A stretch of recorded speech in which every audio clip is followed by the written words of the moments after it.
It's really good.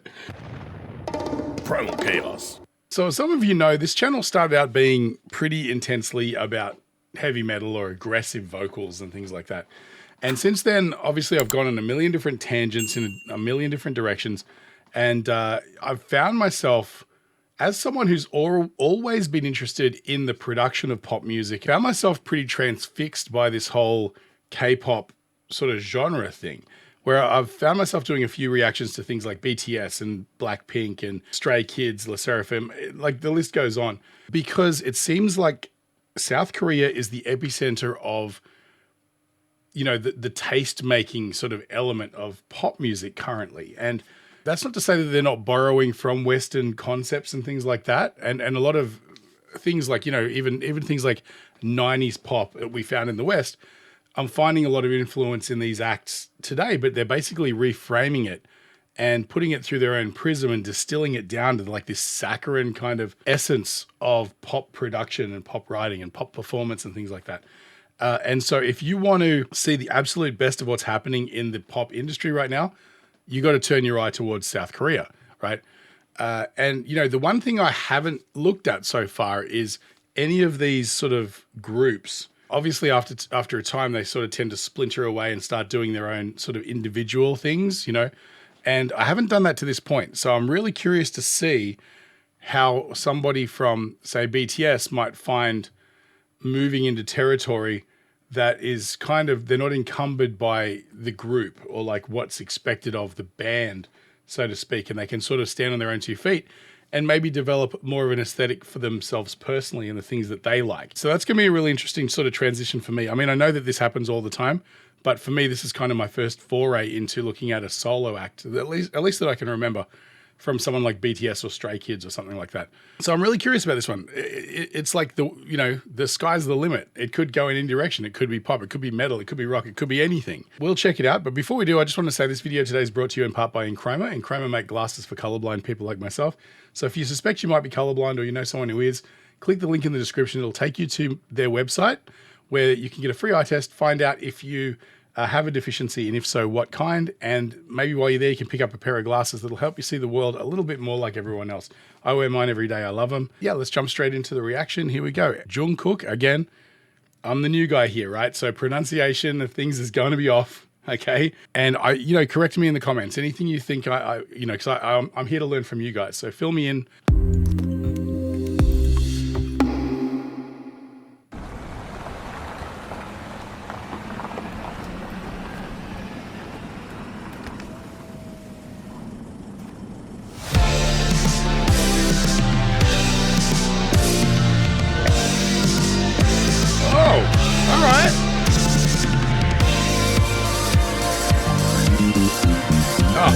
Okay.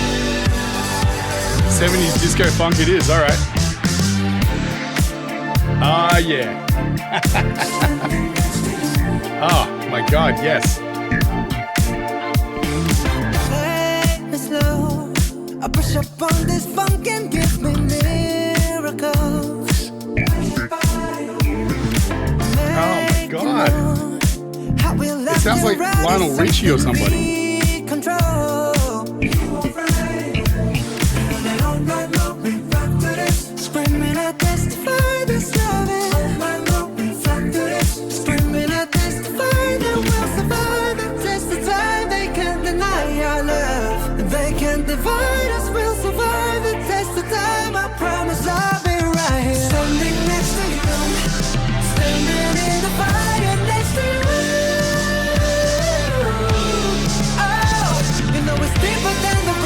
That's nice.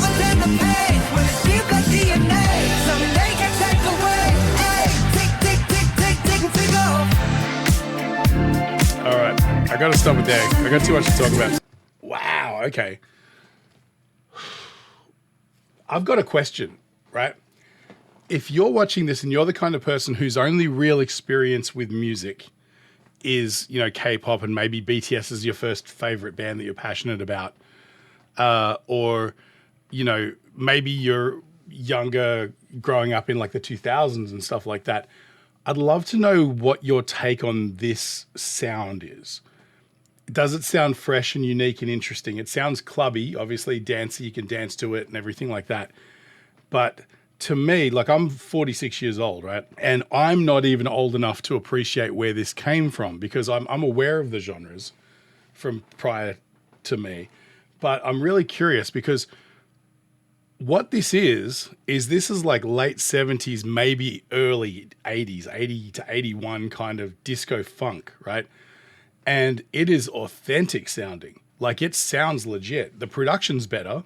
It's a cleaner recording, but the bass guitar sounds and everything like that is consummate. Sort of like I'm hearing, I'm trying to think of the right example to drop, but you know, if I just wanted to throw like, you know, a handful of dirt at it and just try and see what sticks, there's bands like Earth, Wind and Fire, maybe even not so much Tower of Power, but definitely artists like your Lionel Richie's, the Commodores, and just bands that were kind of smooth, right? Really smooth and chill. Now, also, there is an awful lot of Michael Jackson in this as well. And that's early Michael Jackson, you know, again, because, you know, everyone knows like Beat It and Bad and stuff, which was his more aggressive sort of attitude stuff from the early 80s. But he had a lot of sort of more cruisy, Doobie Brothers-y kind of stuff. You know what I mean? Like stuff like Michael McDonald kind of, I can almost hear Michael McDonald's vocals coming into this. You know, even some Toto, things like that. Like as an older music fan, this is dripping with reference to stuff from the, like I said, the mid to late 70s, early 80s. And it's remarkable. And I mean, obviously, Jung Kook's performance is stellar because he has a voice that lends itself to that sort of smooth, cruisy kind of almost part of the yacht rock genre kind of aesthetic, right? But it's fascinating, right? Because it doesn't even sound like it's a nod to that. Like it's like, oh, we're going to throw a little bit of influence from that genre. This sounds like it could have been released at that time, you know? And even like the dance routines are kind of dance floor kind of things you'd see from like Saturday Night Fever. You know, the Bee Gees is another example of something that's sort of similar as well. Although I would hazard to say that this might be slightly cooler, if that makes any sense. But then again, that wasn't my generation. So, you know, back then it was probably really cool. But as someone who came in later, I'm kind of like, oh, the Bee Gees got some cool songs, but it's a little naff for me, right? This is amazing. This is really interesting. I did not expect to get this kind of a jolt of like nostalgia from things that aren't even from my generation. Like I grew up in the late 80s, early 90s, 2000s, you know. But wow, I'm going to jump back so I can get back into the flow. But all those little sort of bass pops you hear of like the on the bass, it just sounds like they got session players from that era to play this stuff. It's wild. Standing next to you, standing in the fire next to you. Oh, the vocals are great. You know it's deeper than the rain, it's deeper than the pain. When it's deep like DNA, someday can take away. Hey, tick, tick, tick, tick, tick, tick off. Come on, man. And we got to have a dance break. There we go. I'm trying to think what that melody reminds me of.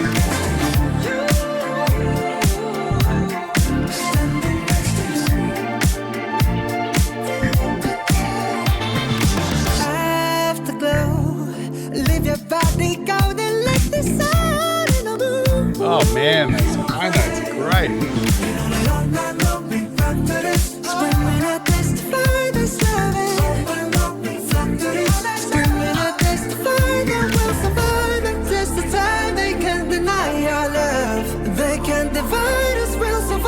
What a spectacular set piece too, wow.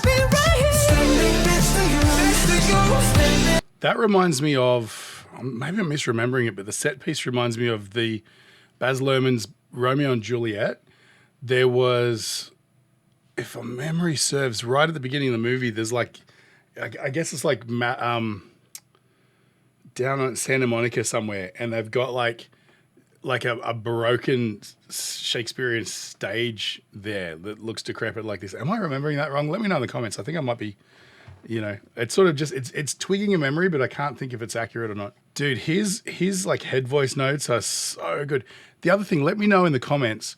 I know that typically with your K-pop boy bands, you'll have people who have certain strengths, like you'll have your dancers and your vocalists and your rappers and stuff. I'm assuming Jung Kook was one of their premier singers. But let me know, because if he's not, he was wasting his time doing anything else. A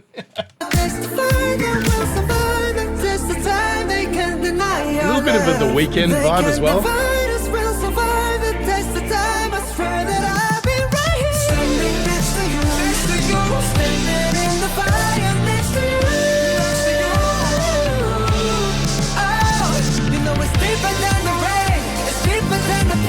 I love the rhythm of this melody.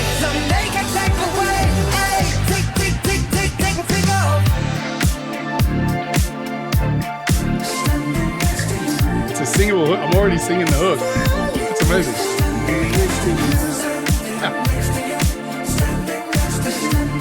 Oh, this is so good. Oh. Gotta have the brass hits. There's your Earth, Wind and Fire reference.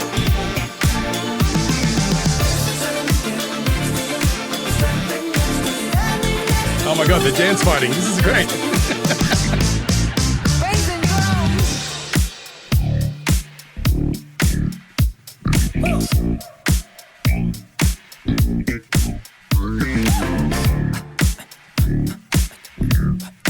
I mean, there's your Michael Jackson right there, right?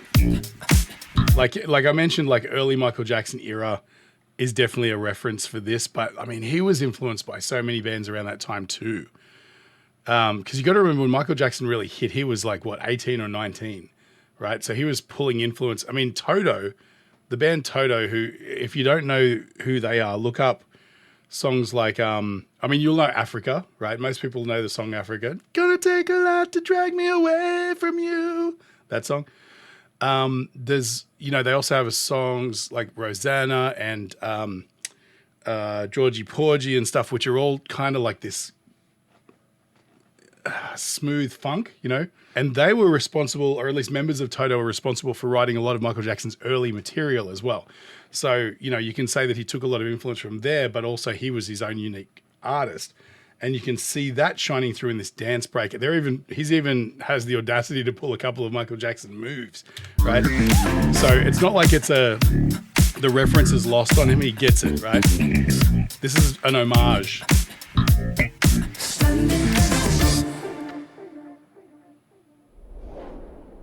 That was great. That was really good. Oh my God. I just didn't expect to come across that kind of caliber of like, not so much, I mean, I knew it was going to sound good production-wise. I knew it was going to be great songwriting. I knew it was going to be an awesome performance, but there is like a gravitas to this because it's so deeply entrenched in like musical history, right? This is like a retelling, a very accurate retelling of a vibe that changed the musical landscape generations ago. You know, I'm very impressed. I almost to the point of being speechless, which is unheard of for me because I can never shut up.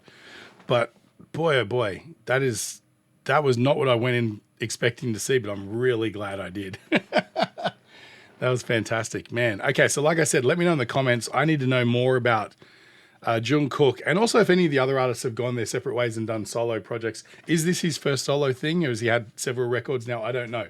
I'm the new guy, so help me out. Man, I'm so glad I turned this corner. This is cool. Anyway, that's about all I got to say. I think I covered pretty much everything except, you know, I mean, you can obviously tell how pumped I am for this because those sort of, like, as much as that sort of era wasn't really my thing, like disco and everything. I mean, even Kiss is a disco band, you know, like everybody used to think of them as some heavy metal kind of craziness, but that was all aesthetics. They were a disco rock band, you know. But that sort of era was before my time, but I still grew up with it was long enough before me that I still grew up with an appreciation for it. Because sometimes the thing that happens right before you sort of come into your own sort of musical proclivities, like finding the stuff you love, sometimes, you know, I like to think of it as your older brother's music, right? Sometimes it can feel a little bit hokey and naff because it's like, that's what old people like, you know? And when you're turning 14 or 15 and you're really discovering music as part of who you are, as your cultural sort of connection, sometimes things that didn't happen that long ago can feel like the old shit that you're not supposed to like, right? But sometimes things are even older than that and they can have a like, you know, typically 20 years prior, right? sometimes they can have a resurgence of cool. You know, like in the 90s when I was growing up, everyone was obsessed with late 60s. So like your Jimi Hendrixes and things like that. The Beatles, Bob Dylan, all that sort of stuff. Because culturally, the landscape from those two divided generations kind of had a similar feel to it. And so, you know, a lot of times kids will find relevance in the music that was like around when their father was, or their parents were kind of in their 20s, you know, that sort of thing. So yeah, but this was a beautiful homage that really honors the subject material without sort of stealing from it and kind of taking it too far in its own direction. So yeah, I appreciate it. I really do. Anyway, I hope you enjoyed this reaction. If you did, feel free to support the channel just by buying me a coffee. I'll leave a link in the description. Also, check out my merch site. I got some really cool, crazy sort of hoodies and stuff in stock now that I think are cool. If you like original pieces that are over the top and loud, I've got plenty of that stuff for you. So primalchaos.com, check that out. Thanks again, guys. I appreciate all of you. I appreciate all the information you give me as well. Stay primal. I'll catch you on the next one.